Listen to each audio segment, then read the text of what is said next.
ভ্রমণ করার সময় দোয়া কবুল হয়। আর আমরা কি করি? আমরা গান শুনে সময় নষ্ট করি। আসসালামু আলাইকুম। কিছু কিছু সময় আছে যে আমরা জানি এগুলোর সময় দোয়া কবুল হয়।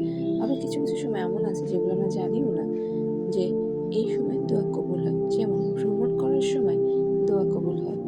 কিন্তু আমরা কি করি? আমরা গান শুনে সময় নষ্ট করি। বৃষ্টির সময় দোয়া কবুল হয়, গভীর রাতেও দোয়া কবুল হয়। আমরা তখন দোয়া না করে গভীর ঘুমে আচ্ছন্ন হয়ে দোয়া কবুলের সময়টাকে নষ্ট করে ফেলি। নামাজের মোনাজাতে দোয়া কবুল হয়, আমরা পার্থিব কি চাইব সেই চিন্তায় দুনিয়াতে সময় নষ্ট করে ফেলি।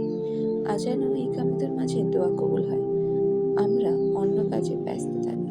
রোজা রাখলে ইফতারের আগে দোয়া কবুল হয়, আমরা রমজানের রোজায় অপেক্ষায় থাকি। আমরা বিপদে পড়লে মানুষের সাথে শেয়ার করি, কান্নাকাটি করে ফেলে, দুশ্চিন্তা আরো বাড়ে। কয়জন পারে বিপদে পড়লে নামাজে দাঁড়িয়ে আল্লাহর সাহায্য কামনা করতে, নামাজে দাঁড়িয়ে যেতে আল্লাহর কাছে চেয়ে সব আদায় করে নিতে? কয়জন পারে বিয়ের আগে তাহাজ্জুদে নামাজে মনের মানুষকে চেয়ে নিতে? কয়জন পারে দুশ্চিন্তা না করে রোজা রেখে আল্লাহর কাছে সাহায্য চাইতে? কয়জন পারে একটু ফ্রি হতেই নফল নামাজে দাঁড়াতে, ফোন না ব্যবহার করে? কয়জন পারে ফাউন্ডেশন বাদ দিয়ে ওজুর পানি মেখে নিতে?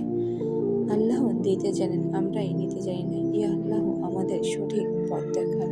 আমরা যেন আমাদের সুখ দুঃখে বিপদে আপদে চাওয়া পাওয়ায় আপনার কাছে ছুটে আসে এবং আপনার কাছেই চাই।